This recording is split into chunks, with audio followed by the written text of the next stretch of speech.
Ici Michel Lacroix qui vous souhaite la bienvenue à l'émission au 19e. Cette semaine, on vous propose une rencontre avec une auteure, comédienne passionnée de golf. En fait, elle a eu un coup de foudre pour le golf. Je parle d'Ingrid Falaise. On rencontre les gens de TaylorMade. On va parler de développement technologique. On va parler de robotique pour améliorer les élans de golf. À la leçon, Christian Manègre va nous donner quelques trucs pour améliorer notre jeu court. Question d'éliminer des coûts supplémentaires sur votre carte de pointage. Et Caroline Sio revient à nouveau sur une question d'étiquette. Tout ça et plus encore cette semaine à l'émission au 19e. Au 19e, une présentation de RBC au service de votre réussite. En collaboration avec Mulligan Centre du Golf pour un nouvel élan et Accès Physio. Ayez accès à la même qualité de soins à laquelle ont droit les athlètes de haut niveau.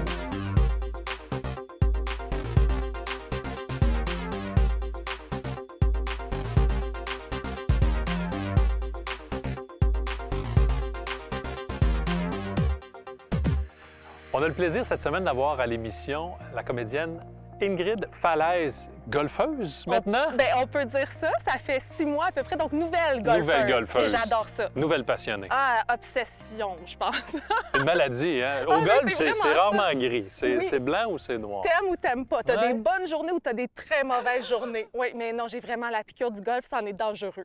Qui t'a donné cette piqûre-là? Est-ce qu'il Ben, t'est passé quelque chose? En fait, j'ai été invitée à un tournoi de golf. En tant qu'artiste, on est invité à faire plein d'affaires, tu sais. Puis c'était le tournoi de Rock Voisine. On est parti à Moncton. C'était vraiment... à Moncton, en tout cas, peu importe. Au Nouveau-Brunswick, c'était vraiment, vraiment tripant. Mais j'étais tellement pas bonne que je me suis dit, ben là, il faut que je prenne des cours. Faut que j'avance. T'as quand même Comme une aimé, balle même qui si- avance. J'ai adoré ça. J'ai adoré l'ambiance, les gens, le sport qui est individuel aussi. Tu es avec toi-même, tu sais. Tu te bats contre toi-même.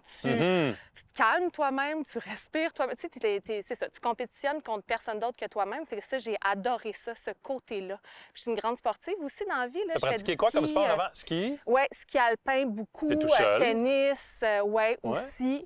Oui, donc plein de sports, vélo. J'aime le sport en général. Je reviens de New York, là, on est allé voir la NFL, les Yankees, on a fait de la tournée, les Mets. Ouais, fait que j'aime bien le sport. Puis là, évidemment, le golf, ça prend plus de temps. On est en nature, il y a quelque chose de différent comparativement aux autres sports. Ah, tellement. Puis il y a comme un côté paisible aussi quand tu es sur un terrain de golf, les arbres. Ouais, la nature, j'aime tellement ça. Ça me fait du bien. Ça fait du bien à l'âme.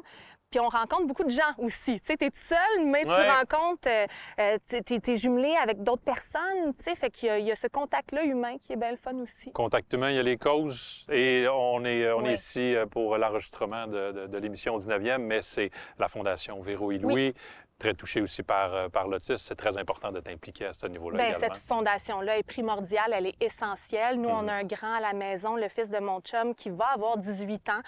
Et on plonge dans un nouvel univers. Tu sais, après 18 ans, qu'est-ce qui se passe? Où est-ce qu'ils sont les services?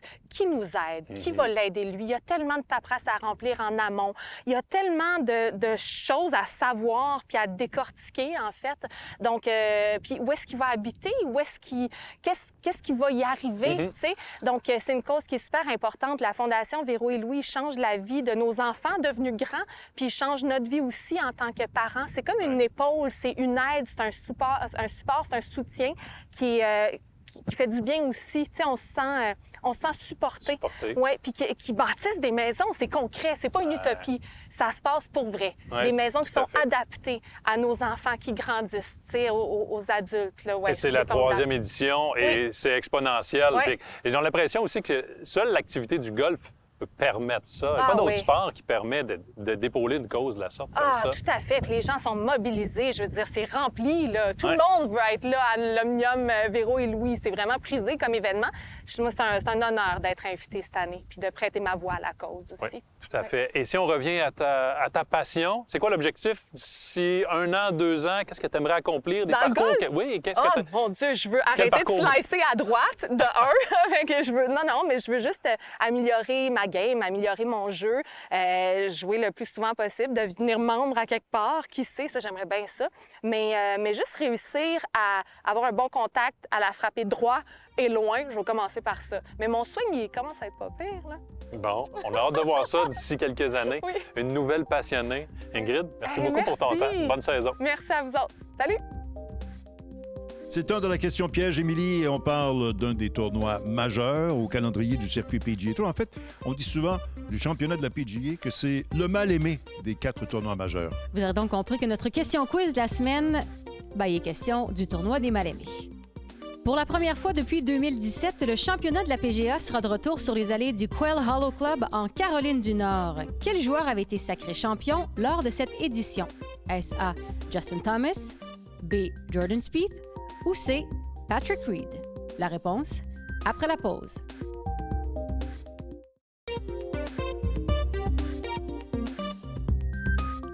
Avant la pause, on vous a demandé pour la première fois depuis 2017, le championnat de la PGA sera de retour sur les allées du Quail Hollow Club en Caroline du Nord. Et quel joueur avait été sacré champion lors de cette édition? Eh bien, la réponse est A. Justin Thomas. C'était d'ailleurs sa première victoire majeure en carrière et c'était aussi la première fois qu'un majeur s'arrêtait sur les allées du Quail Hollow Club. Et le Quail Hollow est reconnu comme étant un des parcours les plus difficiles aux États-Unis. C'est un arrêt régulier sur le circuit PGA Tour, alors occasionnellement, on en profite pour y disputer un tournoi majeur. Dans le cas de Thomas, il a aussi remporté un autre tournoi majeur. Cette fois, c'était en 2022. Mulligan Centre du Golf présente la capsule équipement. Mulligan Centre du Golf pour un nouvel élan. Chronique équipement en compagnie d'Eman Bourim, directeur chez Mulligan Centre du Golf. Eman, on parle de faire pour la 3e émission consécutive, capsule consécutive, vraiment catégorie performance. On est dans la trajectoire, dans le contrôle, dans le toucher. Ce sont des must, comme on dit, pour cette catégorie. Bien sûr. C'est des fers généralement ou des produits qui restent dans un cycle de vie de 2 ans. Dans la plupart, quand on reviennent pour la saison de 2025 également. C'est le côté chez Cobra et Titleist. Par contre, Callaway a lancé son nouveau produit l'automne dernier, tout comme TaylorMade. Et si on commence avec TaylorMade, par le passé, on avait les produits P770, P7MC, P7MB, P7TW. On a vraiment simplifié la donne pour 2025. Là. C'est vraiment le cas. TaylorMade simplifie, donne une meilleure clarté pour les golfeurs. Fait qu'on a eu premièrement le P7MB. On retrouve le P7CB qui a le même placement et la même tolérance d'un P7MC et avec le même placement du centre de gravité. Et on garde toujours le même feeling, les mêmes sensations d'un P7MB. Donc, on prend 2 fers, on prend le meilleur des deux, puis on a formé le P7CB. Exact. Ça, c'est super intéressant. On va maintenant écouter Matt Bovey qui va nous expliquer les différences technologiques à l'intérieur des fers P790, P770 et P7CB. On l'écoute. Now, P770 is designed to be more of a modern player's iron. So it's really about building in consistency for a slightly better player than P790. It's got weaker lofts, it's going to have more spin, different launch characteristics. And then as you get into P7CB, this is a solid body forging. Now, our forging process is unique, and that's 5 steps. We machine out some internals and use a multi-material construction and then forge it all together into one piece to deliver a lot of forgiveness in a compact head shape. But this one's really all about precision and shot making with a little bit of forgiveness. So again, you can see where you kind of set up and which iron is for you, if it's P790, P770, or P7CB. So P770 also has the flighted CG concept in here. Players that are playing a P770 are commonly looking for a long iron that's a little bit easier to play. You see this on tour a lot with combo sets. It's regularly used as a long iron on tour, and so is the P7CB. P7CB, more of a constant CG throughout the set, but again, designed to provide different launch and spin windows. Both have different sole geometries, P770 being a little bit wider, P7CB being a touch narrower, both having a nice leading edge that's going to get into the turf very quickly and give that great sensation and impact. Donc, même pour les meilleurs joueurs au monde, la combinaison P770, P7CB est recommandée pour les raisons que Matt Bovey vient de mentionner. Maintenant, du côté de Cobra, tu l'as mentionné, 2e année pour la série King, mais avec une nouvelle option. Exactement. Cobra conserve sa gamme forgée qui a très bien performé l'an dernier. Une nouvelle finition, des nouvelles technologies qui donnent une meilleure transition dans la face pour des meilleures interactions avec le sol et aussi une meilleure transition entre les combos sets, entre un King Tour, un CB ou un MB. Et donc, on a la version noire MA qui est maintenant disponible cette saison. Et c'est même son de cloche du côté de Titleist. L'acérité est toujours de mise et on offre une version plus foncée. Également, toujours, on maintient le T100, le T150. Une différence de deux, la différence entre les deux fers, c'est bien sûr le loft, le placement du centre de gravité qui est un tout petit peu plus bas dans le T150 pour lancer la balle un peu plus haut, mais aussi 2 degrés plus strong pour offrir un peu plus de distance. Et disponible également dans un autre finish, comme tu l'as cité, un noir mat. Donc, et est-ce qu'il y a une différence entre le noir mat Cobra et le noir mat Titleist ou ça s'équivaut? Ça s'équivaut vraiment, c'est juste du côté esthétique. Les joueurs préfèrent, admettons, le noir mat comparativement au chromé, juste pour moins de reflets de soleil, pour un meilleur look épuré un peu plus. Oui, parce que le noir, ça amincit, pas juste à la télévision, mais aussi lorsque le bâton est déposé au sol derrière la balle. On finit avec Callaway, la série Apex, lancée l'automne 2024. On est vraiment entre les deux, là. Catégorie progressive, catégorie performance. On pourrait intégrer le AI 200, mais définitivement, on a le TCB, l'Apex TCB. Absolument. Joué par les meilleurs joueurs chez Callaway, Xander Schauffele, John Ram. Fait qu'on parle d'un fer qui est destiné pour les joueurs qui va avoir un look très compact, mais pour maximiser aussi les performances. Un fer qui a des très bonnes interactions avec le sol. On garde des lofts qui sont standards, mais un très bon angle d'envol sur les fers qui sont longs un peu plus. Merci, Eman. Avec plaisir. À la semaine prochaine, tout le monde.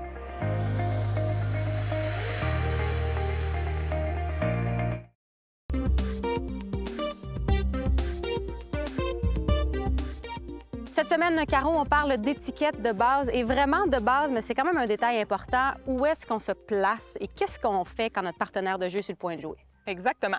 Donc, par exemple, sur le terre de départ, on veut éviter d'être dans la ligne de jeu. Donc, dans la ligne où on vise et même derrière. Ça, c'est les espaces dérangeants. On voudrait, s'il y avait une horloge, se mettre à midi ou à 6 heures. Ça, c'est la position à se mettre.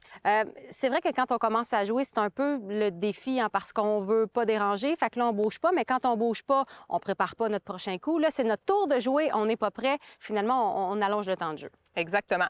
Dans ce cas-là, ce qu'il faut savoir, c'est que tant que la personne n'a pas déposé le bâton derrière la balle, c'est correct de bouger, de préparer son coup, mettre son gant, sortir son bâton. Dès que la personne dépose le bâton pour adresser la balle, pour potentiellement s'élancer bientôt, on reste en silence, on bouge plus. OK. Et là, on m'a dit que pour les terres de départ, idéalement, on se positionne à l'extérieur, à la hauteur des jalons, parce qu'on est en position de voir, mais on ne dérange pas, on prépare notre coup. Exactement. Donc, à cette position-là, on serait sur l'horloge midi ou 6 heures. Donc, c'est vraiment idéal. Ça semble anodin, mais quand même, c'est un détail qui peut probablement faire une belle différence sur le temps de jeu. Exactement. Merci, Caro. Le conseil de golf vous est présenté par Titleist. Alors, bonjour à tous. Cette semaine, j'aimerais qu'on effectue des coups d'approche. Un coup qui peut sembler très simple, mais qui peut être aussi à la fois compliqué. Alors, premièrement, ça prend le bon choix de bâton pour réaliser notre coup d'approche. Il y a des golfeurs qui vont avoir tendance à utiliser toujours le même cocheur, le même wedge, dans un rayon de 40 verges et moins. Puis il y en a d'autres qui vont vouloir diversifier. C'est-à-dire, ils vont vouloir préférer faire rouler la balle plutôt que de la soulever. À ce moment-là, ils vont prendre un wedge peut-être de 50 degrés plutôt qu'un 56 ou voire même 58 degrés. Alors, aujourd'hui, j'aimerais vous parler de connexion. Donc, si on veut rendre un coup d'approche simple, on se doit de rester connecté. Je vais vous expliquer un petit peu plus tard ce qu'est la connexion. Ensuite de ça, on doit avoir du rythme. D'accord? Donc, on ne peut pas effectuer un bon coup d'approche si le rythme n'est pas là. Et j'aimerais vous parler également de gravité. D'accord? Alors, si vous regardez mon bâton, je le laisse tomber.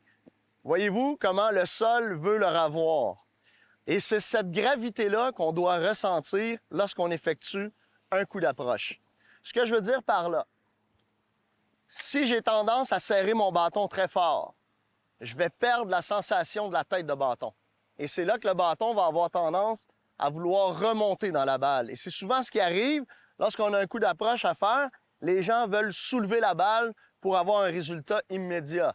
Alors, ce que ça fait, le bâton arrive dans un angle d'attaque ascendant, on frappe le dessus de la balle est topée, puis on n'a pas le résultat escompté. Alors, on doit sentir cette gravité-là pour que le bâton redescende au sol. On doit sentir que le bâton revient à son point d'origine qui était au sol derrière la balle. Lorsqu'on parle de gravité, on laisse le bâton revenir à son point initial au sol tout en tournant notre corps. Donc, vous allez ressentir que vous pivotez autour de votre pied avant lorsque vous effectuez un coup d'approche. Regardez bien. Je recule, je descends, je tourne. Je pivote autour de mon pied avant. Je vais derrière, le bâton a descendu au sol, j'ai pivoté autour de mon pied.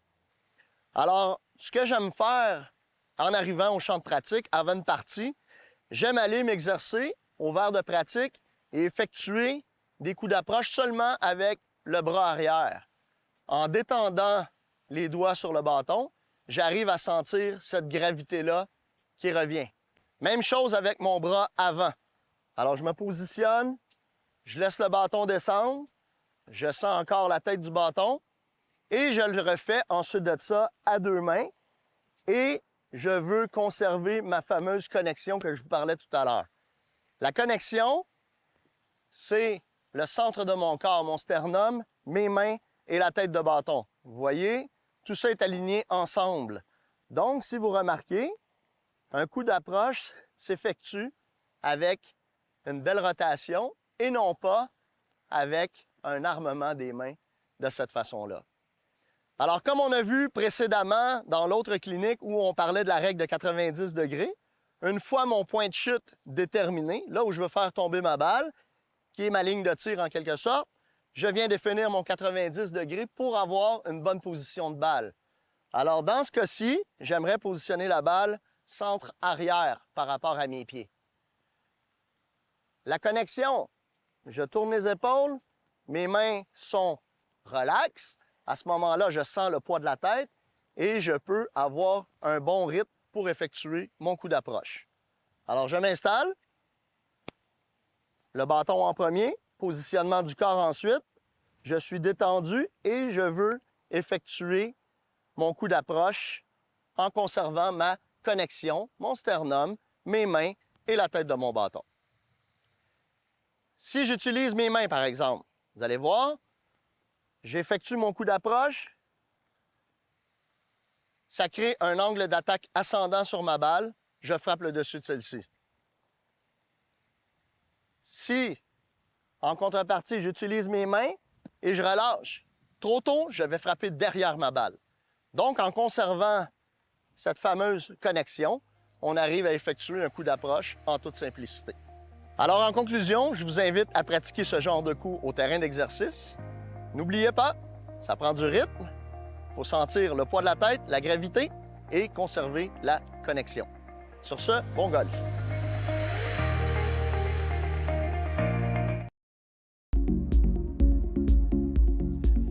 Capsule Accès Physio en compagnie de William Blanchette, physiothérapeute. William, la dernière capsule, on a parlé avec Marc, ton collègue, de préparation à la pré-saison. Pendant l'hiver, on approche la saison, mais là, on est dedans. On commence à pratiquer à l'extérieur pour les premières fois sur tapis synthétique, davantage que sur gazon naturel. Quels sont les prérequis là, pour éviter les blessures? Très important de faire une progression avec les bâtons. T'sais, on veut arriver au range, avoir une petite idée déjà qu'est-ce qu'on va faire. On veut éviter d'y aller à tous les jours, éviter de faire plusieurs paniers en une seule journée. On se garde une journée de repos. On y va une journée, au moins une journée de repos. On commence avec un panier à la fois. Faire un petit échauffement avant d'amorcer, avant de commencer à frapper les balles. On est trop excité. Exactement. On prépare le corps, on se réchauffe, on fait un bon 5 à 10 minutes avant de commencer à frapper les balles. Donc, nécessairement, avec des wedges, des cocheurs, des fers moyens, on crée une attaque à la balle un peu plus abrupte. C'est là qu'on est en risque de blessure. Alors, j'imagine que de varier les bâtons et aussi la rapidité à laquelle on frappe, c'est vraiment un prérequis. Là. Exactement. On peut faire une petite alternative avec les cocheurs, avec les fers, avec les bois d'aller. Puis surtout, de prendre une pause entre chaque balle, de ne pas faire 10 balles en quelques secondes et vraiment de se dépêcher. On prend notre temps, on se fait bien notre setup, puis on évite d'y aller trop vite. Et j'y vais d'un dernier conseil. En début de saison, le jeu court est important pour aller chercher de nouvelles sensations. Donc, sans verger moins, ça peut être important. Donc, sans verger moins, on développe moins de vitesse, moins de risque de blessure. Absolument. Merci, William. Quand vient le temps de tester la prochaine génération de balles de golf, le processus en est un méticuleux. L'un des outils de prédilection pour ces tests, les robots. Quoi de mieux que les technologies robotisées pour frapper la balle parfaitement droite et voir si les nouvelles itérations fonctionnent? Entrevue à Carlsbad du côté de TaylorMade avec l'ingénieur senior Taylor Tasoya. Our main use for the robot here on the golf ball team is really to measure the performance of all the golf balls that we're developing and all the golf balls we're currently making. So auditing, making sure we get consistent performance. And then for the development stuff, understanding how new materials or new shapes and sizes will affect how the ball reacts off the face and how it flies downrange. While I've been developing the 24 TP5 TP5X, man, we've done that for over 10,000 shots a ball of total time on the robot. So this robot we run 7 days a week, 8 to 10 hours a day. So this robot, it gets a lot of work in. When people ask why don't we have players do it, we do have players test their balls. Players just can't hit that many shots that quickly, and so it's helpful to have a robot do it for us. A couple of things there. For weather, most of the time we try and test early in the morning. Here in Southern California, that means we'll have almost no wind, so we try to test with minimal wind. That way we know what it does without it, and it's easier to kind of model that in later.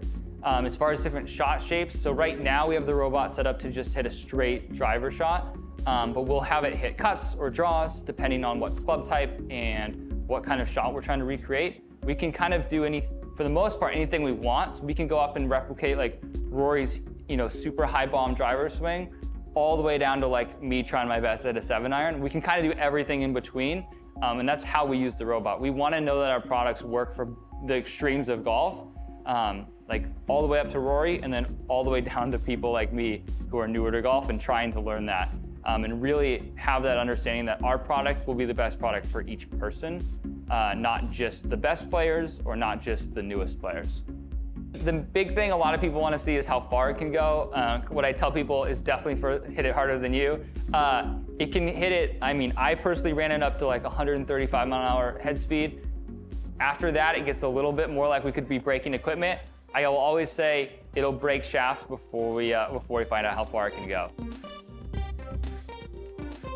C'est là-dessus que se termine l'émission au 19e cette semaine. Je vous propose de rencontrer la semaine prochaine comme invité un gars qui a évolué pour les Canadiens de Montréal et qui a eu un rôle très important au sein de l'équipe, nul autre que Doug Jarvis. Côté équipement, on se tourne du côté des bois d'allée. Quelles sont les nouveautés pour la saison 2025? À la leçon, Debbie Sava-Morel nous propose une technique qui devrait améliorer vos coups roulés avec des mains plus inactives. Tout ça et plus encore la semaine prochaine à l'émission au 19e, là où on entend les meilleures histoires de golf. Au 19e vous a été présenté par RBC au service de votre réussite. En collaboration avec Mulligan Centre du Golf pour un nouvel élan et Accès Physio. Ayez accès à la même qualité de soins à laquelle ont droit les athlètes de haut niveau.